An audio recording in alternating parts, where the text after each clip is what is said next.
And if gender continues to expand, if New York recognizes 31 but more genders, then does that not mean that eventually we'll come to a point where gender is entirely irrelevant because every individual can have their own gender? And if they do, how do we determine things like the gender wage gap and the glass ceiling?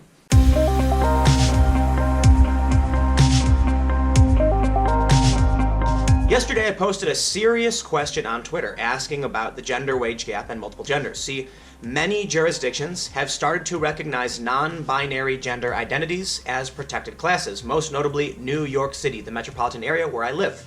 Now, I don't exactly live in New York City, I'm just outside in Jersey, but it's still part of the New York Metro.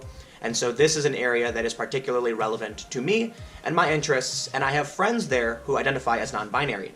This led me to start thinking about how the system would work. We heard that Vice was seeking 50-50 gender parity at all levels of the company.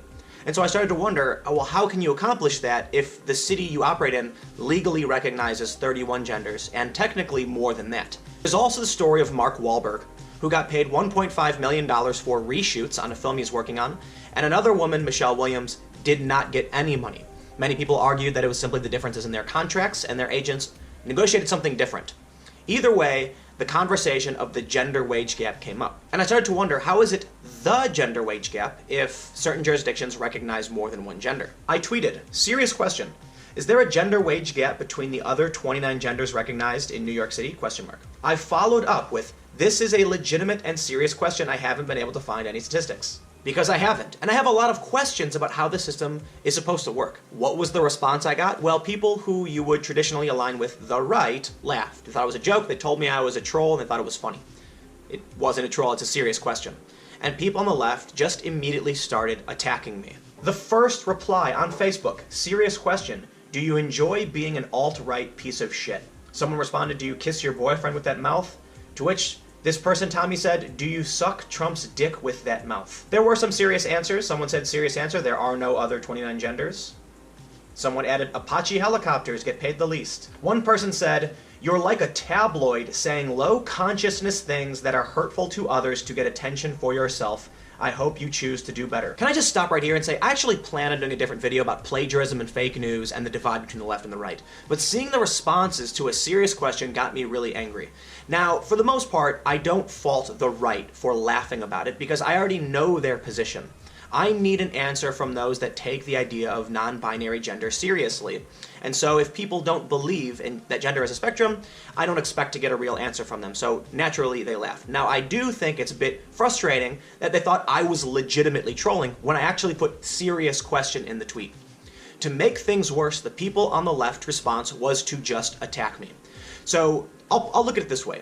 If the left is going to attack me for asking a serious question about their own ideology, and the right is going to dismiss it as I'm probably joking, is there actually an answer to this? And is this problem real?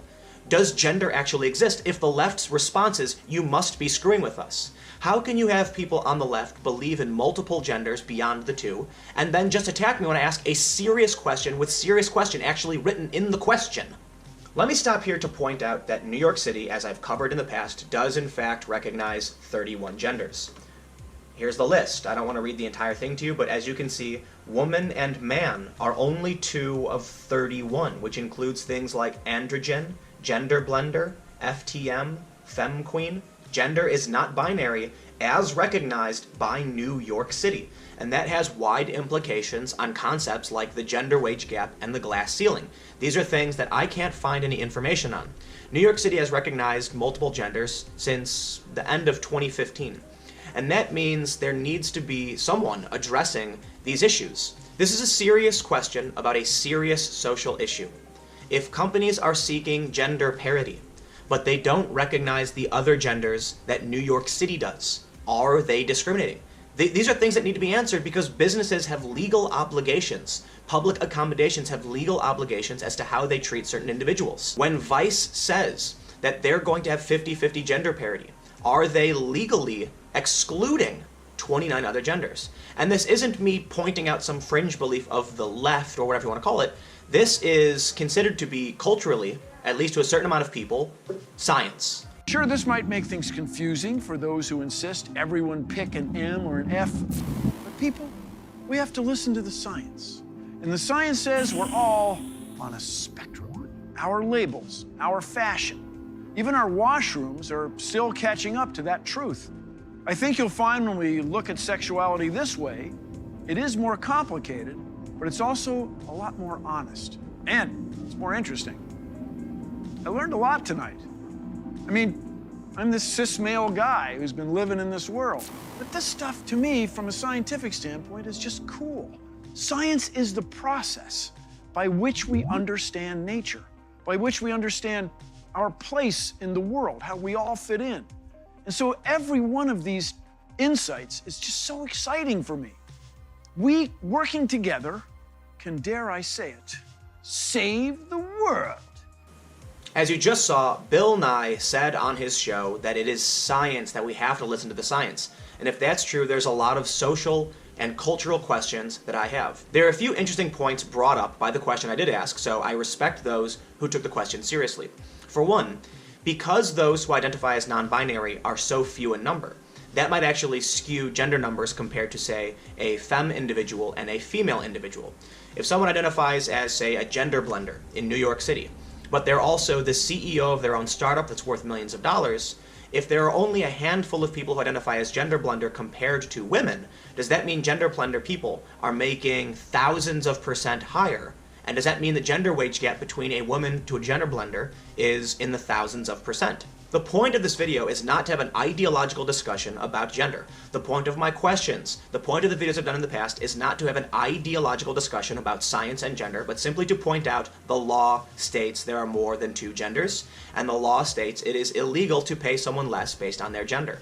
If socially we have a concept of the gender wage gap that we are trying to address, and socially people aligned with the left believe that there are more than 2 genders, then we need to be able to ask the question of how we deal with the glass ceiling and the gender wage gap beyond 2 genders. I'm not surprised that people aligned with the left would attack me for this, and I'm not surprised that people on the right would laugh about it. Obviously on Twitter it was mostly people on the right that were retweeting it, which I understand, because they find the concept ridiculous. In fact, somebody said to me, the fact that it was obvious the left would only attack you for it is why the right was laughing. And this is from Will Chamberlain.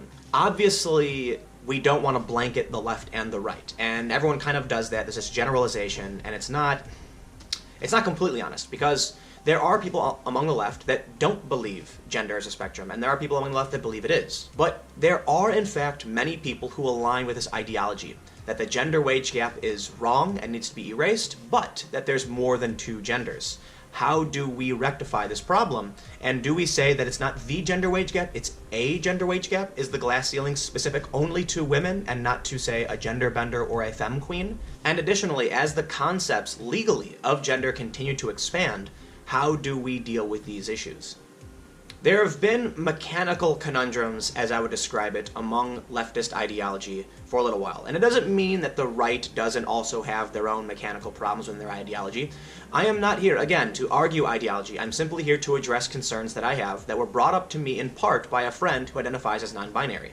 Jonathan Griffin of the BBC wrote, India Willoughby, is it discriminatory to refuse to date a trans woman? Willoughby asked her housemates about their dating preferences, and the resulting conversation kicked off a social media storm. Would you go out with a transsexual woman, she queried. I believe it's your choice. I would choose not to, replied the R&B singer Genuine. That doesn't make me scared. Yes, would you go out with a woman, Willoughby asked. Yes. But would you go out with a transsexual woman? No. The conversation rumbled on when Willoughby suggested, let's have a kiss. Genuine replied no and leaned away from her. Because of this, Genuine was called transphobic, with one person saying, if you have a sexual preference that discriminates against transgender men or transgender women, you are transphobic. This is a fact. Well, Genuine flat out said he wasn't scared. And the issue now comes to consent. Many people who are aligned with the left, not all of them, there is an internal debate, said that this was transphobia, that he's attracted to women and didn't want to kiss a trans woman, and that means he's transphobic. However, what about consent? Simply because this trans woman wanted to kiss Genuine and he didn't want to, does that imply he's transphobic, or does that simply imply it's his choice to make? So if you are someone who believes there's more than 2 genders, and you want to have a legitimate discussion about this, I welcome you to comment below, because I genuinely want to understand, how do these systems work?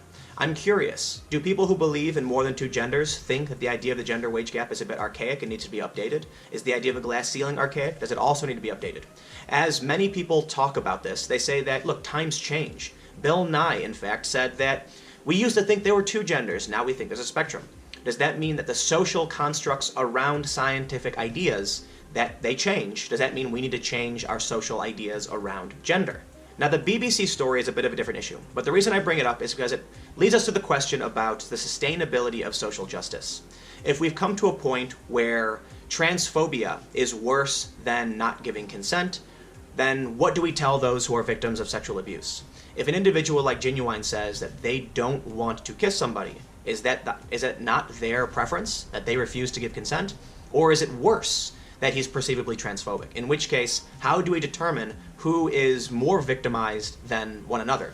And if gender continues to expand, if New York recognizes 31 but more genders, then does that not mean that eventually we'll come to a point where gender is entirely irrelevant because every individual can have their own gender?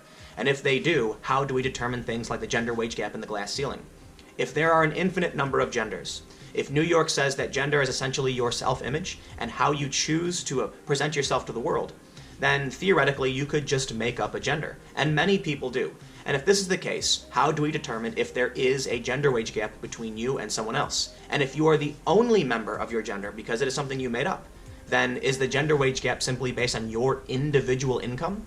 And then the gender wage gap between you and another individual at a company could be in, again, the thousands of percent. These are questions that I genuinely want answers to. And I mean no disrespect to people who identify as non-binary. I have friends who are non-binary. We've had conversations about this. And I don't quite understand how we rectify the law with our current cultural norms. If we can't have an honest discussion about this, we will never progress. And let me end by saying the main reason I made this video is simply because people were attacking me for asking a legitimate question that needs to be answered.